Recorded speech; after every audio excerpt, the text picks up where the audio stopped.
Working downtown has its own rhythm, loud during the day, eerie at night. I worked at a little cafe wedged between two old brick buildings. It was a cozy place by day, soft music, the smell of roasted beans, friendly chatter. But once the sun went down, the streets outside changed. There are a few homeless shelters nearby, and the area's got its fair share of addicts and unstable people. After a while, you learn to stay calm, smile politely, and keep your distance. I'd worked there long enough to get used to the strange faces, the muttered nonsense, and the occasional outburst. But that night was different. He came in just after 5 p.m., tall, pale, messy red hair that looked like he hadn't brushed it in weeks. His clothes were wrinkled, layers of jackets and shirts that didn't match. He sat down in the corner of the cafe, staring at the floor. At first, I didn't think much of it. We get all kinds of people here. But then I heard it, this low, murmuring chant. It wasn't English. Or maybe it was, but jumbled. His lips moved fast, his hands twitching in these strange, repetitive patterns. At first, I thought he was talking to himself, maybe on drugs, maybe just disturbed. But then his eyes lifted, and he started moving his hands in deliberate shapes, like he was casting something. Every instinct in me went on alert. Customers were starting to notice too. A couple of people moved to other tables, pretending not to look. I took a deep breath and walked over. My voice came out steady, but my stomach was knotted tight. I told him he needed to leave. He stared straight at me. His eyes were this washed-out green, flat, unblinking, and the smile that spread across his face didn't reach them. For a moment, I felt like he wasn't really seeing me, but something behind me, something else entirely. Then he said something I'll never forget, words that crawled right under my skin. "This is all just a game. I could kill you with one finger." There was no emotion behind it, just certainty. My heart dropped, but I didn't let it show. In that job, you can't show fear. It only feeds them. So I told him again, quietly but firmly, that he had to go. He stood up suddenly, knocking his chair over. For a split second, I thought he was going to hit me, but instead he just smiled again, a small, almost pitying smile. Then he turned and walked out, mumbling as he went. The whole cafe went silent.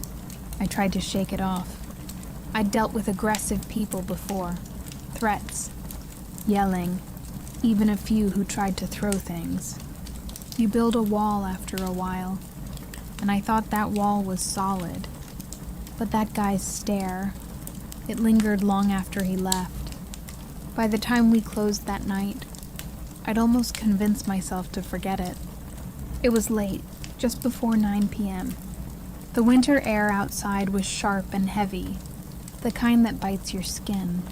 I locked up, pulled my coat tighter, and started the walk toward the parking garage 6 blocks away. Downtown after dark is another world. The streetlights buzzed weakly, throwing yellow halos onto empty sidewalks. The only sound was my boots crunching on the thin layer of snow that had started to fall. I tried to focus on that sound, steady, rhythmic, until I realized there was something else beneath it. A hiss. It came from somewhere behind me, soft at first, then sharper, like someone exhaling through their teeth. I stopped, looked around. Nothing but dark windows and alleyways. The hiss faded, replaced by silence. I told myself it was a stray cat, maybe wind through a vent. Anything but what my brain was already whispering. I started walking faster. My heart was picking up speed now, echoing in my ears. Then I heard it again. Not the hiss this time, but the unmistakable crunch of footsteps in the snow behind me. Quick, uneven, getting closer. Panic hit me like a wave. I didn't even turn around. I just ran, the sound of my boots hitting. The ground mixed with the slap of another set right behind me. I could hear my own breath breaking in gasps. Every step felt heavier than the last. When I reached the parking garage, I didn't wait for the elevator. I threw the door open and sprinted up the stairwell. The metal echoed with every footfall, my hands slipping on the cold railing. I was halfway up when I heard it, the door below slamming shut. He was inside. I didn't look. I couldn't. I just ran, faster than I ever had in my life. By the time I reached the level where my car was parked, my vision was tunneling from fear. My keys shook so bad in my hand that I dropped them once before finally getting the door open. I slammed it shut, locked it, and looked up. And there he was. The red-haired man from the cafe, standing in the glow of the garage lights, his face twisted in pure rage. His eyes found mine instantly, and the moment they did, he sprinted toward me. He hit my car window with both hands, screaming, wordless, furious, animalistic. Spit and steam fogged the glass. I couldn't even scream. My body just acted on instinct. I threw the car into reverse, jerking the wheel hard. The side door swung out and slammed into him as I tore out of the parking spot. I didn't stop to see if he got up. I just drove. My hands were shaking, my chest was tight, and tears I didn't even realize I'd been holding spilled down my face. I didn't stop until I was home, locked inside, every light in my apartment on. I called the police the next morning. They found him. Apparently, he'd been wandering the area, ranting about being part of some secret society, the Illuminati or something. He didn't even deny what happened. He told them the whole story exactly the way I did, just from his version of reality. He served some time in a psychiatric facility, and I got a restraining order. I never saw him again. But sometimes, when I'm closing the cafe and the shadows start to move across the glass, I still think of those eyes, the way he stared at me like I was part of something I didn't understand. And I wonder if he still believes the game isn't over. I used to work the late shift as an IT support technician at a local college. Most nights were quiet, almost too quiet. The halls would go still after dark, like the whole building had exhaled and forgotten to breathe in again. I liked it that way, though. No students rushing between classes, no chatter echoing down the corridors. Just me, the hum of the lights, and the steady rhythm of my own footsteps. Because classes were over by evening, night shifts were the perfect time to handle repairs or software, updates that couldn't be done during the day. I'd move from one classroom to another with my laptop and tools, sometimes finishing up long after midnight. That night, everything felt routine. I remember it clearly. The time was a few minutes past 10. The air outside, cold enough that my breath fogged as I walked from the main office to the west wing. I had a work order to install a program on an instructor's computer in one of the nursing classrooms. I'd never been in that part of the building before. It was older than the rest of the campus. The walls were dull beige, the floors waxed but worn, and the air smelled faintly of bleach. There were signs everywhere warning students to sanitize equipment, and glass display cases filled with anatomical models stared out into the hallway. I don't usually turn on the lights when I enter a classroom at night. I know my way around computers well enough, and it's easier not to ruin your night vision if you only plan to be there for a few minutes. So I pushed the door open, slipped inside, and let it close behind me. The sound it made, a low, hollow click, echoed in a way that instantly made me uneasy. The room was darker than usual. The only light came from a row of windows along the far wall, spilling in faint, pale streaks from the parking lot lamps outside. I started walking toward the instructor's desk, my laptop tucked under one arm, the glow from my phone barely illuminating the floor in front of me. Halfway across the room, I froze. Something felt wrong. It wasn't a noise exactly. It was a presence. That heavy, skin-prickling sense that you're not alone. My body reacted before my mind could reason it out. My heart kicked into a sprint, and the hairs on the back of my neck rose so fast it almost hurt. Someone was watching me. No, not someone. It felt like I was surrounded. I could feel eyes on me, or dozens of them, all at once.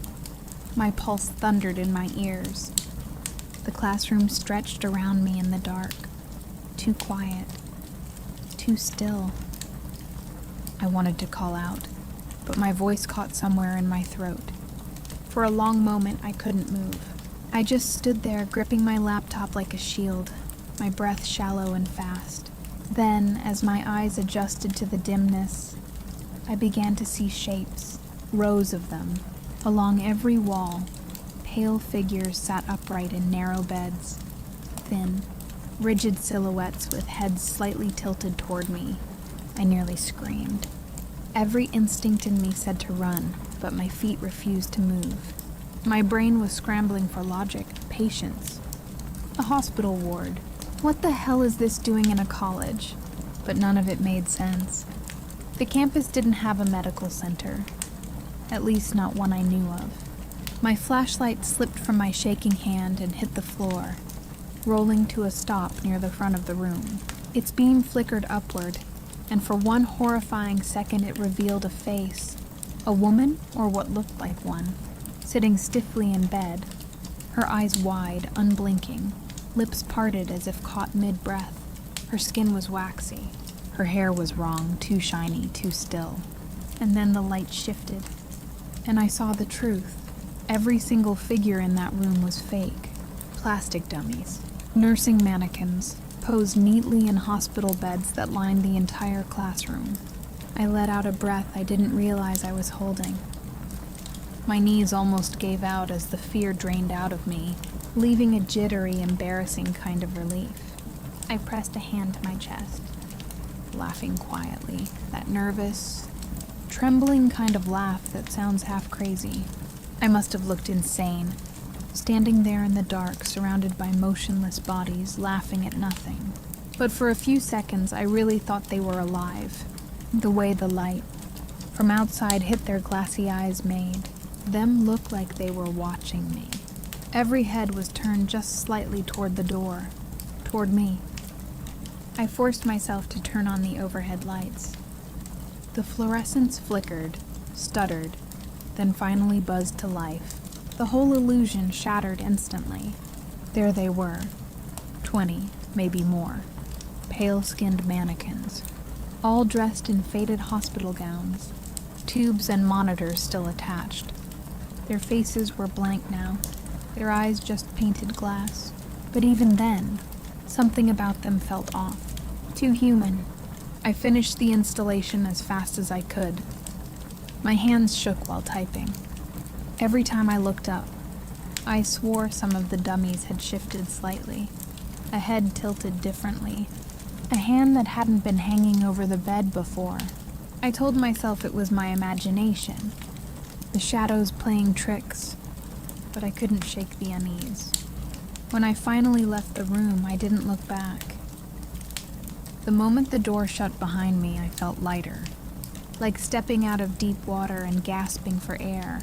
But even now, I can still remember that first moment in the dark, the feeling of dozens of unseen eyes fixed on me, the air thick with silence, the shapes around me too still to be real and too human to be fake. I've worked in that college for years since then, but I never take late-night tickets in the nursing department anymore. Once you've felt what it's like to be watched by things that aren't alive, you don't ever forget it. It was a Thursday night, cold. damp and quiet in the kind of way that made you feel like the world had already gone to sleep. I'd just finished my shift. At the little pub down the road, a cozy place with old wooden floors and regulars who knew my name. My shift ended at 11, but I stayed behind for a quick drink with one of the bartenders before heading home. It wasn't unusual. The walk was only 2 miles, and the night air usually helped me unwind after hours of noise and chatter. That night, though, something felt heavier. The air had that stillness that comes right before a storm, except the forecast had promised clear skies. I counted the cash from my tips, over $400. The best night I'd had in months. I stuffed the money into the inner pocket of my jacket, zipped it tight, and started walking home. Between the pub and my house was just one lonely street light, a single orange glow about a quarter mile from the pub. Beyond that, nothing but fields, woods, and a narrow ribbon of asphalt. No sidewalks, no houses, just darkness. It was a new moon that night, and clouds had swallowed up the sky. I could barely see my own hands in front of me. My boots crunched on the gravel shoulder as I walked, my breath coming out in soft clouds. Then I heard it, the hum of an engine behind me. A car was approaching, slow and steady. I stepped aside, expecting it to pass. It did. A dark sedan, maybe blue or gray, I couldn't tell. It drove past me and rolled further down the road before stopping. And then, it just sat there. The taillights glowed red, motionless in the blackness. I stopped too. My pulse quickened. I watched, waiting for someone to get out or for it to move, but it just stayed there. Engine idling, exhaust curling faintly in the air. After a long minute, the car finally inched forward and disappeared into the dark. I told myself not to be paranoid. People pull over for directions all the time. Maybe they were lost. But a few minutes later, I heard the same engine again. The same car crept by in the opposite lane this time. My heart sank. I kept walking, pretending I didn't notice, though my fingers dug into my coat pocket where I kept a small pocket knife. I could feel the weight of the money pressing against my ribs. The car passed, then slowed. My legs started moving before I even realized it. Quick, uneven steps crunching through the gravel. I didn't run yet, not fully, but I was close. The road ahead was pitch black, and the pub behind me was too far to reach before they'd catch up. I spotted the outline of trees off the road, a stretch of woods that bordered the fields, and without thinking twice, I darted into them. Branches snagged my coat and scratched my face as I pushed deeper into the darkness. When I finally stopped, I crouched behind a thick bush and tried to calm my breathing. My heartbeat was pounding so hard I could hear it in my ears. I waited, listened. At first, nothing. Then doors. 2 car doors, slamming shut. I froze, every muscle in my body locked up. My chest felt tight, and I had to cover my mouth to stop the sound of my own breathing. I could hear faint footsteps on the road, the crunch of gravel under shoes. They were out there. I didn't dare move. My legs were trembling so badly that the leaves beneath me shivered. I imagined a flashlight beam sweeping over the brush, landing right on my face. I imagined a voice calling out, calm and smiling. Right before they dragged me out of hiding, the footsteps stopped. For a long stretch, there was only silence. My mind started to twist every sound, a snapping branch, a rustle of leaves, into footsteps, whispers, breathing. Then finally, the car doors again, a slam, another. The sound of the engine returning to life, tires shifting on gravel, and then fading. The car drove away. I stayed hidden long after. I don't know how long exactly. Maybe 15 minutes, maybe 30. My fingers were numb, and my knees ached from crouching. When I finally crept back toward the road, the silence was suffocating. No headlights. No sound. Nothing. I didn't walk home. I ran, all the way back to the pub, stumbling, gasping for air. My boss was still inside, counting the register. When he saw my face, he knew something was wrong before I said a word. I told him everything, every detail. He didn't let me walk home again after that. Neither did his brother or his mom. Someone always gave me a ride. I didn't argue. For weeks afterward, I couldn't shake the feeling that the car would show up again.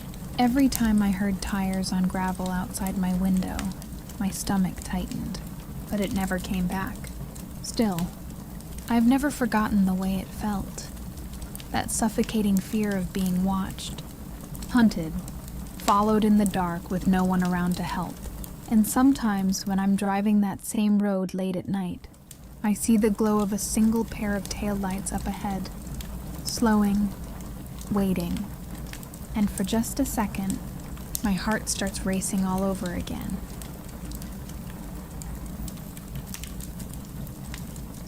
I used to work overnight shifts at a small family restaurant just off the main road. It wasn't fancy. The kind of place that stayed open late for truckers, college kids, and the occasional family who wanted a quiet meal after a long day. It was usually calm at night. Familiar faces, predictable noise. The kind of job where you knew exactly what to expect. But that night changed everything. It started like any other evening. The air outside was thick and humid, the way it gets in late summer when the heat from the day still clings to everything. I remember the faint hum of the ceiling lights above the counter, the sizzle from the kitchen, the low chatter of customers. It was close to midnight, the kind of quiet lull between dinner rush and closing time. I was waiting on a family, a young couple with a baby in a car seat. They looked happy, tired, the kind of tired that comes from love and responsibility. The mother kept rocking the baby with one hand while the father scrolled on his phone. I smiled, refilled their drinks, and turned slightly to check the window behind them. That's when I saw the headlights. A car came speeding around the corner so fast it nearly lost control.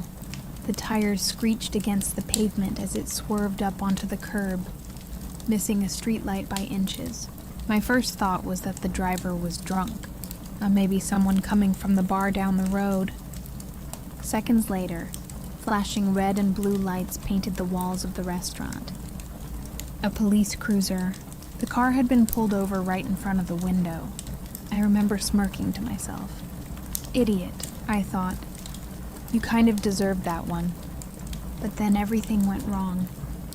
The driver's door flew open. The man jumped out before the officer even reached his window.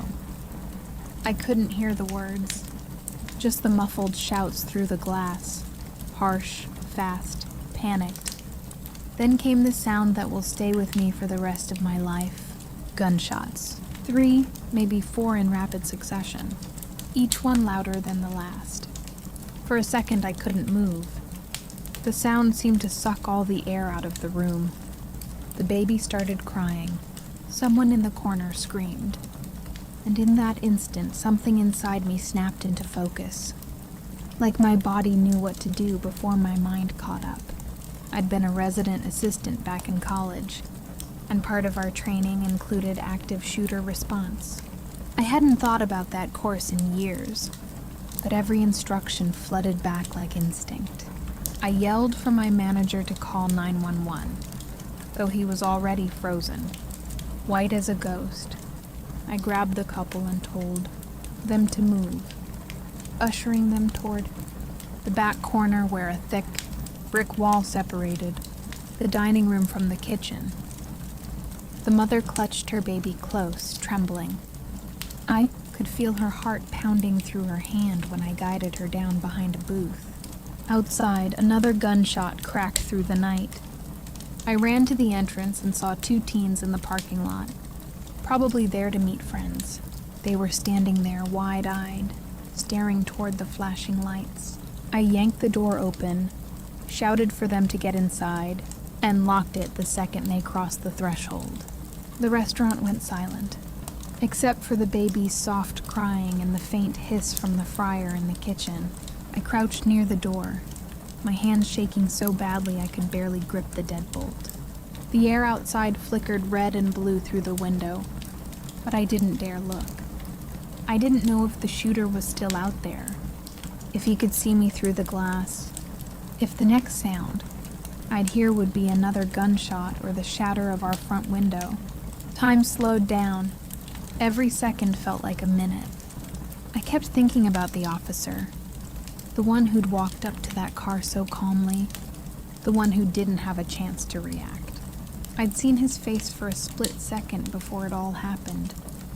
Young, maybe early 20s, just a kid doing his job. More sirens came. At first faint, then closer, louder, multiplying. I could see the reflection of more flashing lights bouncing off the tables.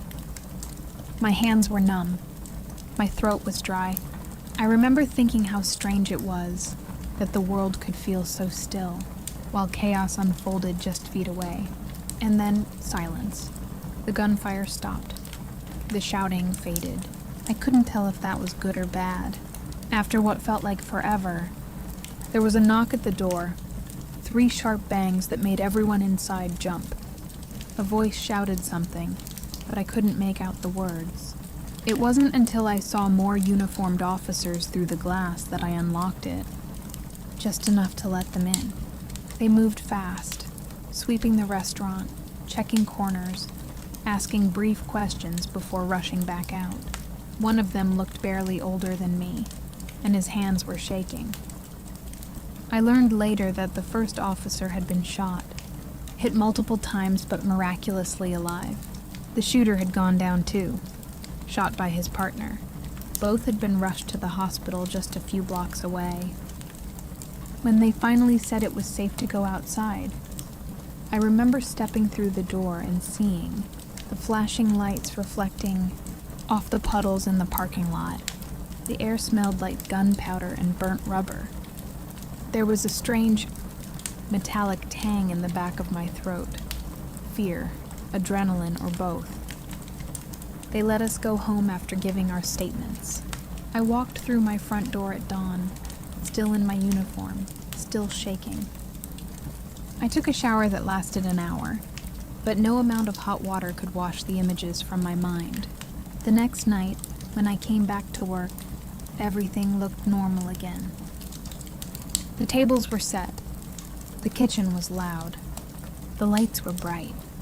But the window, the same one I'd looked through when it all began, still had faint marks from where my hands had pressed against it. The officer survived. He was released from the hospital 2 days later. I heard he went back to work eventually, though I never saw him again.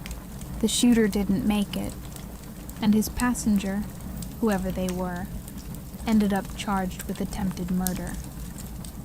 Even now, every time I hear tires screech outside or a car engine rev too hard, my stomach twists.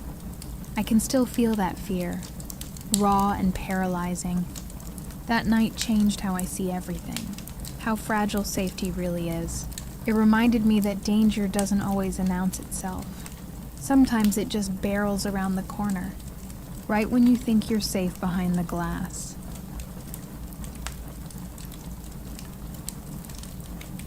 Working the night shift at a gas station was never supposed to be scary. Maybe lonely, boring sometimes, but not scary. I'd been doing it for almost a year, and by then, I'd grown used to the silence. The low hum of the refrigerators, the flicker of fluorescent lights, the smell of burnt coffee that had been sitting too long on the hot plate. Weeknights were always the same. A few truckers stopping by for gas, maybe a taxi driver grabbing coffee before another round of pickups. It was quiet enough that I could almost hear my own heartbeat most nights. And honestly, I liked it that way. That night started like any other. Around 1 a.m., one of the cab drivers I knew came in, same as always, grabbing his usual sandwich and chatting, a bit to keep himself awake. We talked about nothing important, just small talk to fill the empty air. Then headlights flashed across the windows, bright, blinding white beams cutting through the glass and washing over the counter. I blinked against the glare, squinting to see who it was. A car had pulled into the lot, facing the store directly.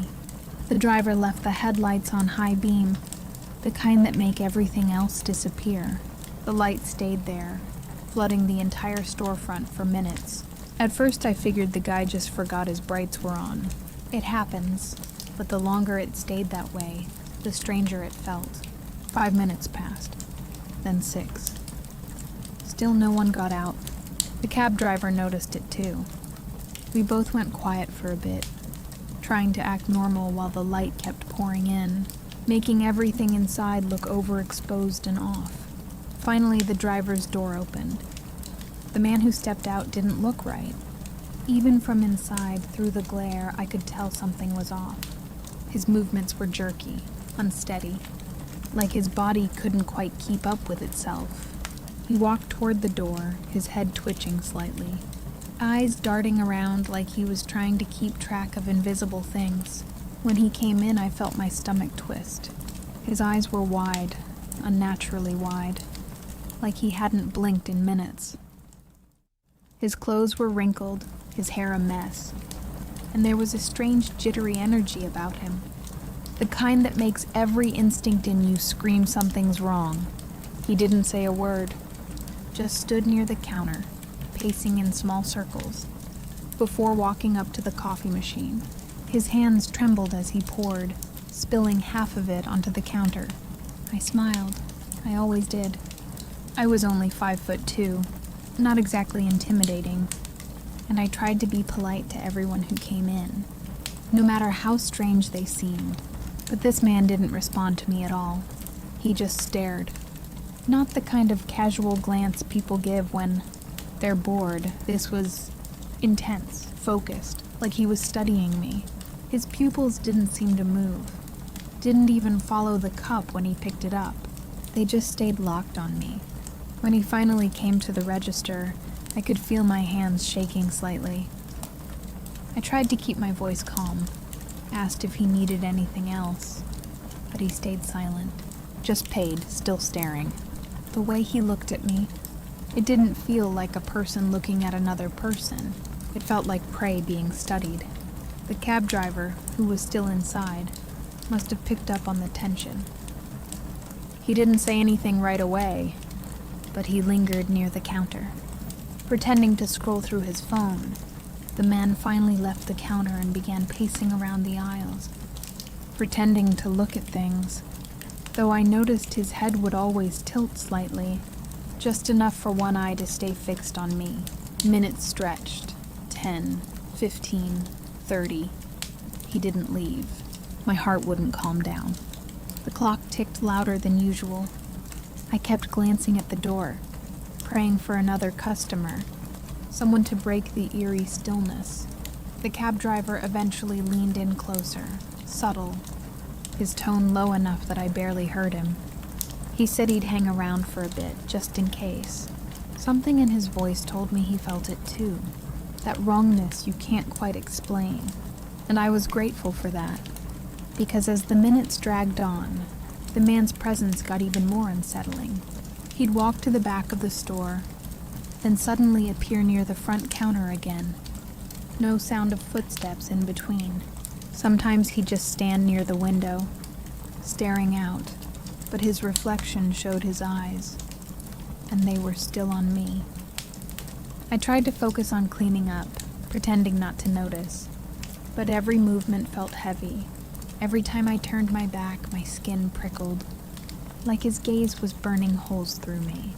Around 3:30 a.m., a couple of truckers came in, loud, friendly, laughing about something from the road. The tension in the air finally broke.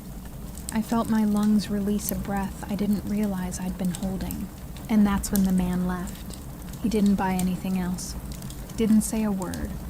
Just walked out, got into his car, and parked right in front of the window again. Engine running. Headlights off this time. He just sat there, watching.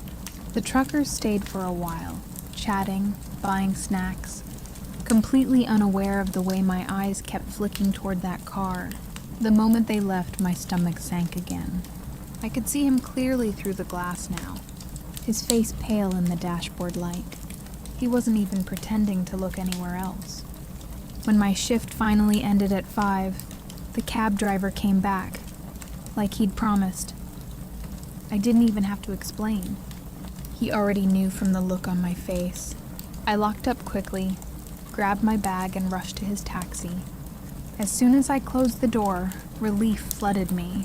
But the second he pulled onto the main road, something caught his eye in the mirror. Headlights. A car trailing behind us, just far enough to keep distance, but close enough that its beams glared through the back window.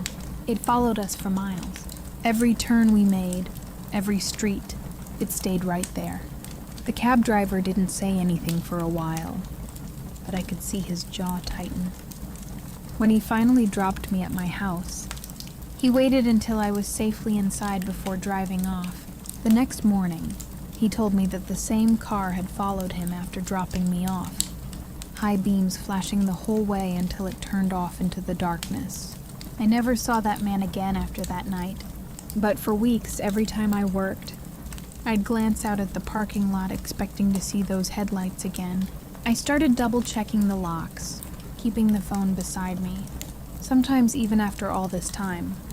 When I stand under those fluorescent lights, I still feel eyes on me, because it wasn't just the staring that scared me, it was the silence. The kind of silence that tells you someone's watching and enjoying it. That night, I realized that real danger doesn't always come charging at you. Sometimes it just sits there quietly in the dark, waiting for you to look back.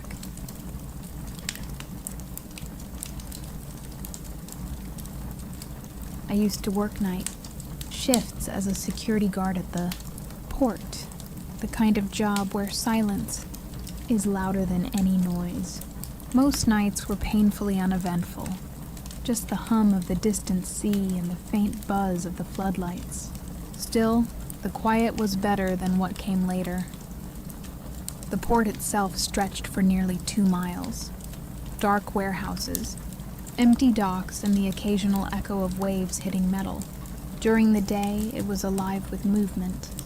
But once midnight came, the place felt like another world. At night, there were usually 3 of us guards on duty, but the main gate was where we spent most of our time. There was no point patrolling the whole area when everything was shut down. When I first started, the older guards warned me the place was haunted. They told stories about workers who died in freak accidents years ago, crushed under cargo or drowned between barges. I didn't believe any of it. I'm religious, yes, but I've always thought talk like that was just to spook the newbies. The first few weeks passed quietly. Sometimes I'd hear a door creak or notice an object out of place. But I blamed fatigue or memory. The port was old. Things shifted. Metal groaned, lights flickered. I didn't think much of it. One building always caught my attention, though. The gym. It was meant for workers who stayed overnight during big projects. But by the time I worked there, it was almost abandoned. The place looked like something out of a forgotten decade. Peeling paint, rusted lockers, and a faint smell of sweat and damp air. There was a small weight room, a sauna that hadn't been used in years, and an old racquetball court made of plastered walls and a glass door. Sometimes during our breaks, I'd stop by the gym with one of the other guards. We'd toss a ball around the court just to kill time. But one night, I'll never forget this, we decided to do an actual workout instead. It was around 2:30 a.m. The whole building felt wrong that night, stiller than usual. The air conditioner wasn't running, and every small sound bounced off the walls. The fluorescent lights hummed softly, that strange high-pitched tone that only old bulbs make. About 15 minutes into our workout, I heard it, a loud thump. It came from the direction of the racquetball court.